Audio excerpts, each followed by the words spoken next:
When I had become technically a demon, my cousin who sacrificed me wanted to sacrifice more members of the family for his business. I was able to free members of my family that were being taken to the prison of the world of Satan. He offered many family member in sacrifice, and when they died, I saw them in the world of Satan. Since I was able to see their spirit that were in chains being dragged to prison, I intervened to free them and return their spirit to their body. As a result, all my cousin's sacrifice was hindered by me. As long as I was in this world of Satan, my cousin knew that he will not be able to sacrifice member of my family because I will release them. Since he was failing to offer sacrifice required from him, he was asked to offer his hair as a sacrifice, but he refused. He was asked to offer his hand, but he refused. He was so much under pressure that he offered his back to the devil, meaning he could no longer have a child, and he was punished because he began to bleed like women menstrual period. We were successful in many mission and operation of destruction on the land. Then we reached a moment where we began to face deadly danger.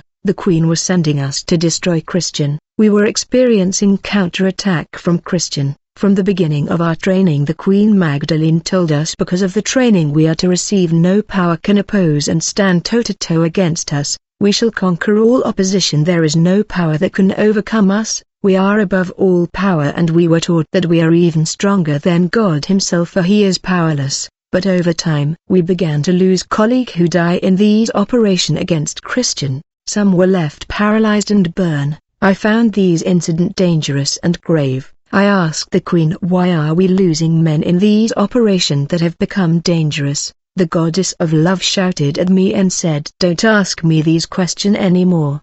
But since we continue to record casualty in the battlefield against Christian, I went to the Queen Magdalene again to inquire. This time around I was angry for losing a friend, and I felt that she was sending me to danger. The Queen got angry and her hair turned to snake, and she was about to kill me. Magdalene has so much hair that it reached her feet, and when I was insulting her, she stood and got angry and began to shake in fury. As she was shaking, her long hair stood around and became snake. Finally I saw that she calmed down, and then she called my cousin, who had offered me as a sacrifice for his business, to come and join her, in order to take me, for she no longer wanted me in her service. On that day that she had decided not to kill me, it was a miracle. Later she ordered her staff to find a solution about my fate.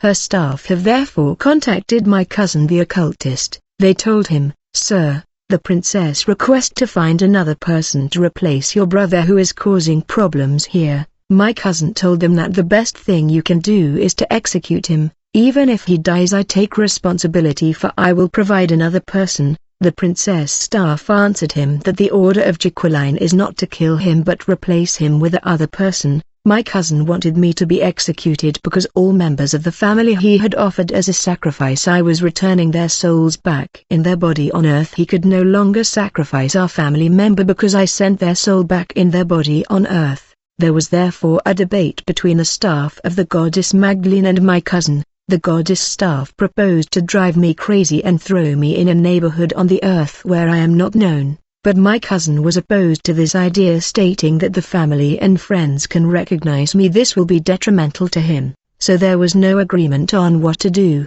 As this meeting continued, suddenly a businessman who lives on earth arrived and came to see the Princess Jacqueline. This man is an entrepreneur and a great man well known in our country. In fact, this man buys victims of human sacrifice. He buys souls in the slaves market, the astral world, and the kingdom of pandemonium, because he has many plantations in our country. He places his slaves that he buy in the invisible world in his plantations on earth, so that they work for him as servants and farmers in the fields. This man is well known in our country and we see him in television all the time, and if I quote his name, people will recognize him, for he has big companies in the field of agriculture. He has a field of corn plantations, a cassava field, potatoes, rice, beans, but the people who work in these plantations are the deads. These people are souls that he bought in different slave markets in the astral realm and the world of pandemonium. This businessman supplies several supermarkets in countries with agricultural products like corn, rice and beans. In fact, this man came to see the mermaid Jacqueline because he wanted to buy human souls in order to make them work in his plantation. and on that day this man bought 37 slaves from the goddess, souls victims of witchcraft. It is when he was about to return to Earth with the slaves he had bought that the goddess asked him to take me with him. Actually, this man took me as a bonus, and he transported me to Earth in his plantation, which was really vast. When we arrived in this plantation, we were shocked by the size of the people who worked there. They were too short, I mean less than a meter. We were amazed by all this. While we were in amazement, one of the slaves tells us, "You are astonished by our sizes. Wait, you will become like us when you begin to work." Later we started to work cutting the bush, and we started to plant rice, corn, seeds and other agricultural products. We work in the field with supernatural strength, for we were never tired. Each one of us was given many hectares of land to work in at specific times, and there were punishment if you exceed the time. We planted all the agriculture product that you know, and strangely these product were not taking time like in normal field. The first day we were to carry bag of product, I was stunned because these servant were carrying up to 5 huge bag of maize on the head, and it's like these bag had no weight, and when they move faster like cars to the point of evacuation. And when I carry these heavy bag of maize on the head, I was stunned, for they seems light, like sheet of paper, and had no weight, and I was moving with the speed of a spirit to drop them to the point of evacuation, which was a port. And in this port people perceive us as normal porter, not knowing that we were ghosts and slaves coming from the forest. Often ordinary people and hunters enter the field where we were working, but they never saw us in the field. All they saw was forest. I have to say that our supervisors were not ghosts like us. They were just practicing occultism. I mean, they came to work and returned to their families in the natural world. Not long ago I had just met one of them in a residential area where he has built a lot of businesses. When he saw me, he recognized me. He hurried and flee quickly, so we have started working in this plantation. We were supposed to load and unload bag of products. I started to realize that we were going to become short like workers we found here. In fact, we were supposed to carry 8 to 10 bags of corn, rice and others products per person, and over time it had an effect on our height. We worked with a demonic force we receive in this world in which we live. There are people who are dead and buried but have become slaves. They have become properties belonging to slave master who can sell them in this flourishing slave trade industry in the world of wizards. And therefore many souls that died in witchcraft are sold and bought like slaves and are transported to plantations and firms where they work like slaves. There are plantations all over the world. The slaves were working with supernatural force. This was made possible by invocations of occultic slave owners who managed these plantations. They were doing invocations so that physical strength of workers would to increase. We carry many bags and walk hundreds of kilometers in the forest until we reach the villages where vehicles transport them to supply cities. We were perceived by villagers as normal porter. They could not suspect we were ghosts or dead men who worked like slaves in fields of plantation inside the forest. We often saw hunters, but they could not see us, and as they didn't see our plantations, they destroyed our products without knowing. Sometimes they caused damage. It should be noted that the forests hide many mysteries, and there are spirits that are active in forests.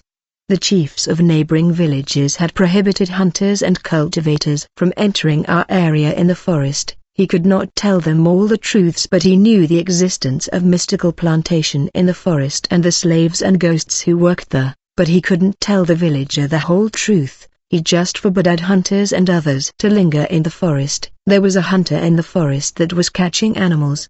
He didn't see us, but we saw how he installed his snares. Help him by pushing the animals in his snares. Another wanted to settle in the forest for a while, but when he began to cut down the trees, he didn't know he was cutting our products. This caused anger and frustration among the slaves, and they resolved to kill him. A slave entered his body and pushed him to walk in his snare that he placed for animals. The forest is a place where our demon. When I was at the service, Jacqueline, my cousin, had sacrificed family member, but I managed to return these people in their bodies. I have fought and defend the family. But when I was taken to this plantations, I couldn't fight anymore for the family in the invisible world. I was just a slave. Therefore my cousin took this opportunity and began to sacrifice members of my family. In a single year he had killed 6 people in the family, including my father, and when my father died I was authorized by the managers of the plantation, the slave owner, to attend my dad's funeral. I went physically to attend my father's funeral by assuming a false identity. The family could not recognize me and I pretended to be a friend of my father. I was accompanied by some colleagues of the plantation, that assumed unknown identity, and we spent a lot of money in this funeral. Nobody could recognize me. I noticed that people that were ruling these plantations were coming from the world of men and going back.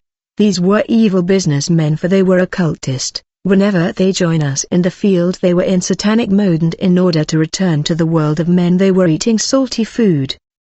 But we the laborers were eating food that had no salt. I was curious, for these were normal human beings though they were witches. I observed that these people come and go back to earth to a normal life, but we can't, and for these people to return to earth they eat food that was different from ours. One day I was appointed to join the team that deal with the food of the laborers and began to work in the kitchen. I remember when I newly arrived in this place we were told the day you eat salty food you will die. It's your choice and it's up to you. We were in the kitchen. I said these people are human like us and they tell us when you eat salt you will die, but they do not die. I was not completely on board. I was suspicious. I told my colleague we must try these food. Maybe they are better than ours. They lied to us. At first they refused and feared the consequence. In the end they began to change their mind and said if they will punish us fine, we are slaves and punishment is our daily experience, and if we die fine, death is better than this life of slavery. Out of 5 mates that worked in the kitchen the 4 of us agreed to eat the forbidden salty food, but who will be the first? In the end we agreed to eat all at the same time. We took the spoon, which were actually made from human bones, and we all ate the food at the same time. We counted from 1 up to 3 and placed the spoon in the mouth. Brethren, the moment I ate that food something tremendous happened to me.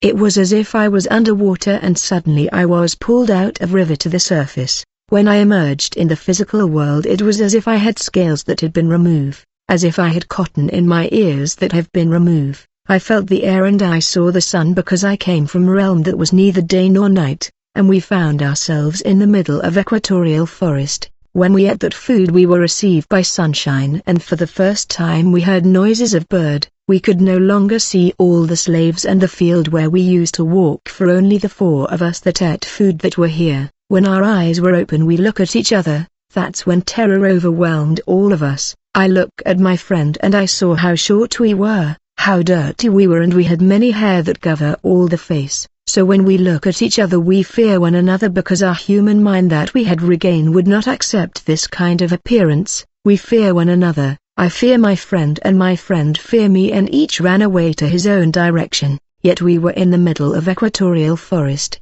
I walked the forest for 3 days and I met all kind of wild animal. But since I have been living in the submarine world of Satan for 3 years I was not afraid of these animal, but I was tired and hungry. After walking 3 days I sat by the side of the tree in the middle of the forest. The Lord's grace was upon my life.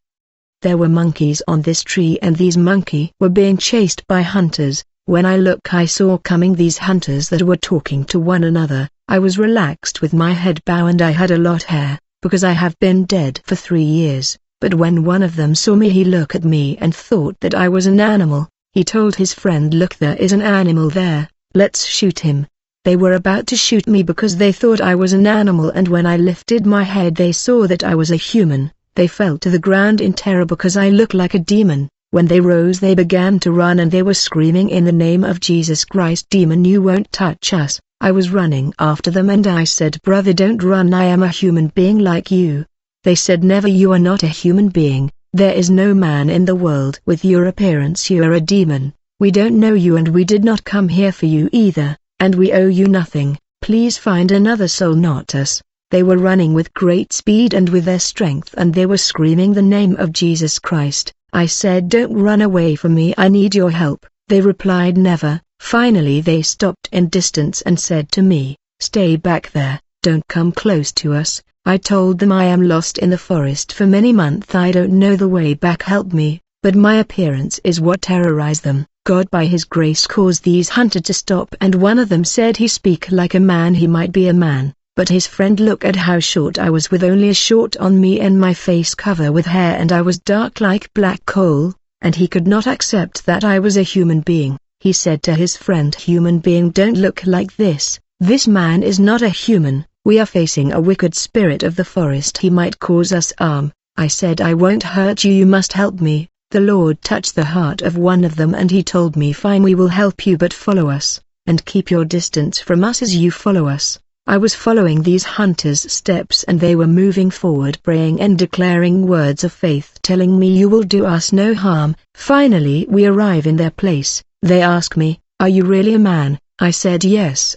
They said, "Why so much dust and dirt on your body?" I said, "I have been lost in the forest for a long time. I could not bath." I did not want to tell them that I was dead and that I came back to life. They would have thought that I was ghost. Since I was not washing for 3 years, there was many layers of dirt on my body. You cannot imagine. I had to use a knife to scratch them. Then they gave me food. Thank God they put a lot of salt in it. The more I ate, the more my memory opened. Then they told me, "We have helped you. Now this is the road to the village." I thought it was a short road, but it was really long, and I got lost in the forest for 4 days, until I met a man that was dressed in white garment. I was so tired and hungry. The man in white, whose face I could not see, who asked me, "My son, what is wrong?" I began to tell him what happened to me. He said, "My son, I know your story. You don't need to tell me. Just take this road that will lead you to the village, but you will meet 3 soldiers on the way. Tell them your story because they will lead you to the authority. In the end, men of God will pray for you and you will be released, and you will become a man of God." I always think that this man was Jesus Christ or his angel. Everything he told me came to pass, but when I met the 3 soldiers and began to tell them my story, they were terrified. They asked me about my ethnic group. Since the leader of naval force was of my ethnic group, they led me to him. As we walked the street, people were watching me, and they wonder, "What kind of man is this?" When we arrive, I realized that this commander was actually my relative. The soldiers left me outside and entered the office to talk to the commander. They said, "Chief, we were in mission when we met a strange short man in the street who called himself Matthew Bajoko." When the commander heard that name, immediately he interrupted them and said, "Stop right there, that is the name of my relative who died 3 years ago. You are not serious." The soldiers say to the commander, "The strange short man is outside." The commander said, "Get him inside." When I got in his office, I recognized my relative, the commander, and said, "Brother, I am Matthew," and when he recognized me, he fell to the ground and was taken to the hospital. I was held in prison pending investigation.